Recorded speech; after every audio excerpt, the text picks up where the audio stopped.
When Jeffrey was born, Maya had been in labor for 21 hours. We did a home birth, and I delivered. I hadn't done it before, Jeffrey being our first. Maya insisted we give the fully natural birth thing a go. We had consulted midwives. I'd taken a course and read many books. Our contingency plan was jumping in our Jeep and driving the 8 minutes to Evergreen Hospital if anything went wrong. A lot seemed to go wrong, and it was a hellish 21 hours. I wanted to go to the hospital after the first hour. Maya was in such discomfort, but she insisted. Stubborn woman. I felt the decision to press on, made again and again over the course of her labor, was dangerous, stubborn. Ultimately, she crowned and things went quickly. Jeffrey slipped out as if there had not been 20 hours of labor. I was at first elated, but then shocked.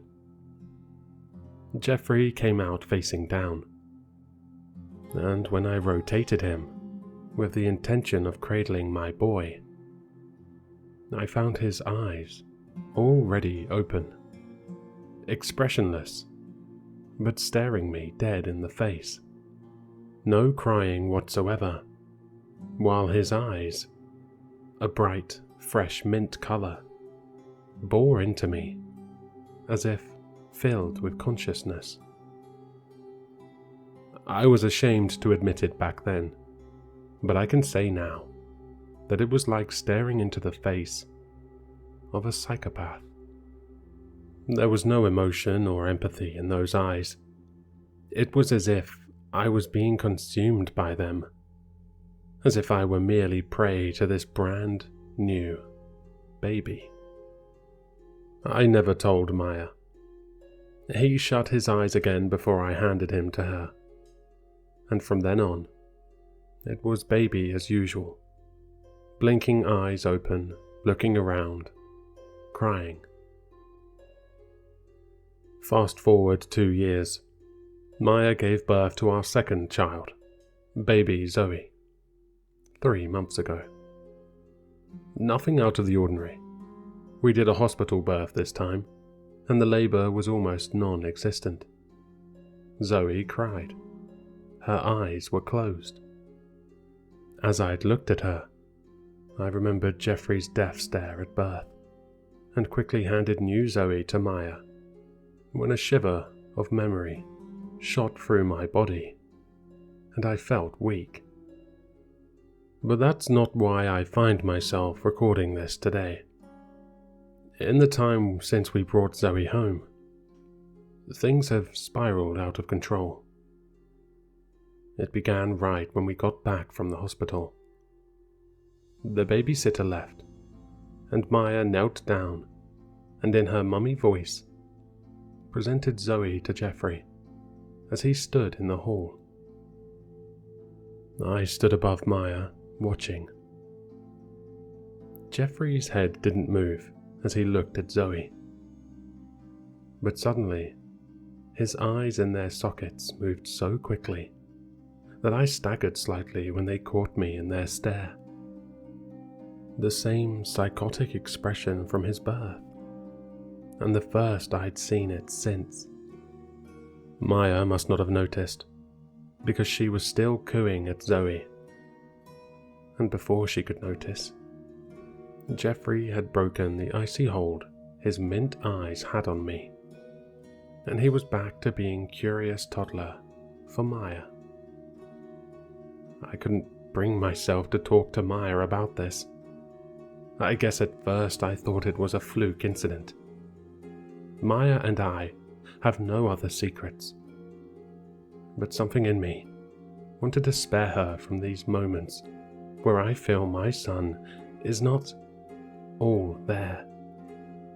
The meeting of the children was the first incident, but it was nothing compared to the second, and most recent. Maya was asleep. The babies too. Or so I thought. I had just finished a bit of work and had closed my laptop, taken a final sip of my port nightcap. Our house is a single story with a sunken living room. Jeffrey learned how to tumble down the single stair onto the carpet at first, but now he could walk a clumsy baby walk to descend it. I don't know how he managed this, but I found him in the middle of the living room, having brought his sister somehow from her crib. Zoe lay before him, and he stood there like a man, staring down at her. When he noticed me, the shock of the scene and his eyes alone held me in a fearful grasp, so I couldn't move. I didn't want to move. His eyes were so intense and didn't break their lock on mine. In this state, he knelt down as his little 2-year-old body had the experience of decades.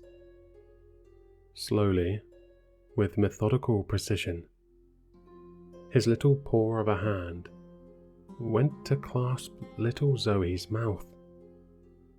And in that moment, I could feel a scream wanting to burst from my throat.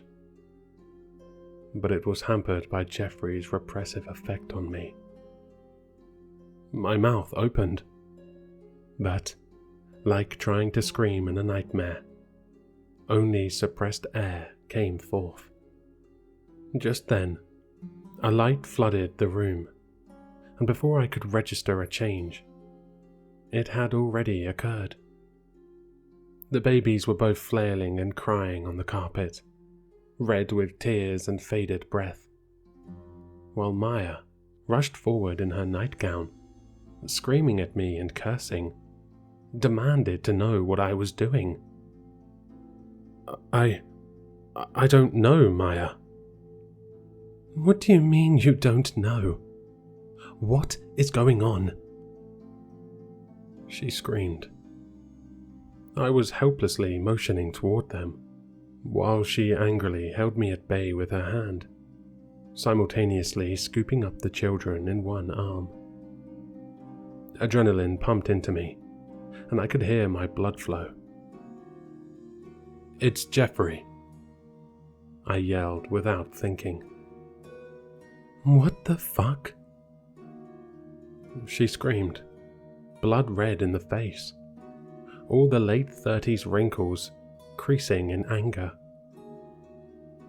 I mean, I stammered. These are my children," she yelled. I lay on the couch after she retreated back to our room with the babies. I lay there, listening to the wailing and the cooing, and the eventual softening and silence. I lay there wide awake, but instead of thinking of my blunder, whether it was mentioning Jeffrey or having not mentioned him sooner at some more opportune moment, I was thinking of his eyes and his movement, the way he seemed to inhabit his little body with the control of an adult. More than that, he moved with the kind of precision that's normally choreographed. Slow, methodical, surgical, deliberate. All while restraining his captive with that psychotic stare. I couldn't sleep. I could barely blink. I lay there in the brightly lit living room until sunlight flowed in. Then I left. Took the Jeep out on a drive.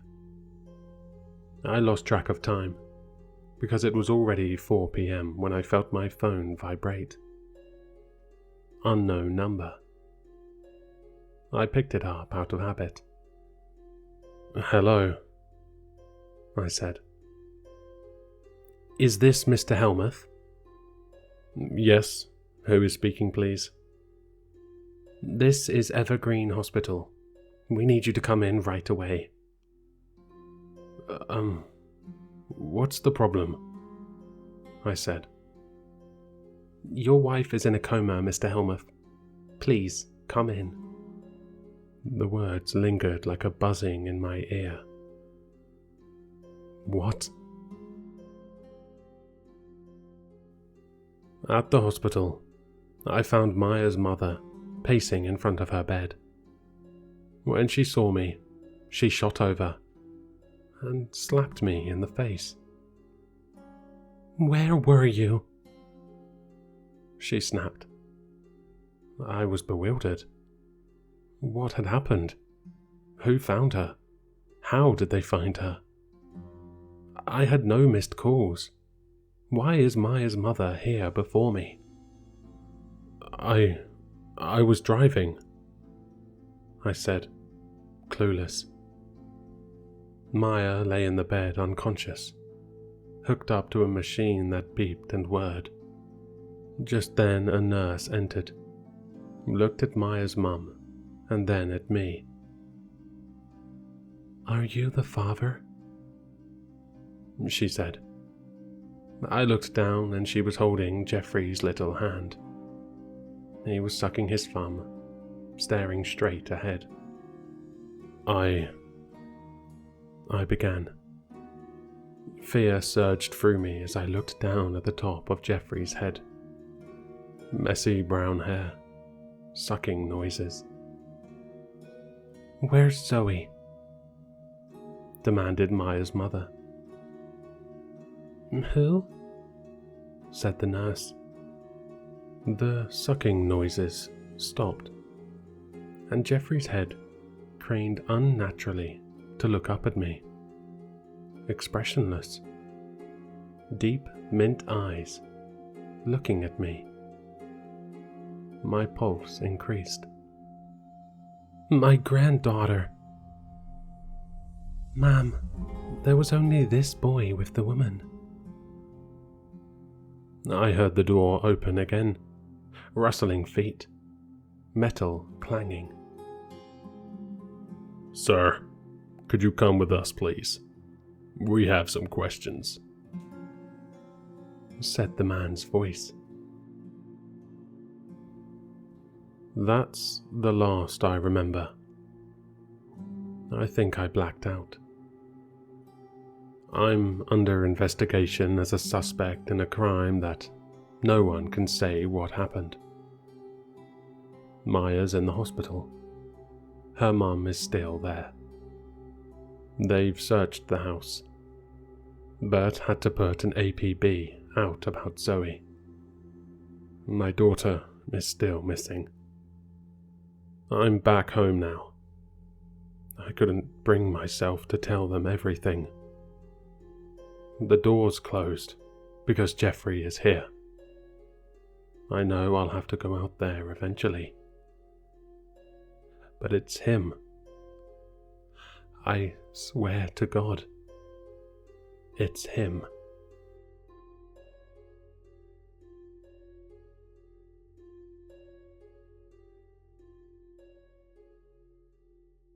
Hello, Sinister listeners. If you've enjoyed this story, then you'll find all the author's information in the description below. For more content, be sure to like, comment, and subscribe to succumb to the sinister.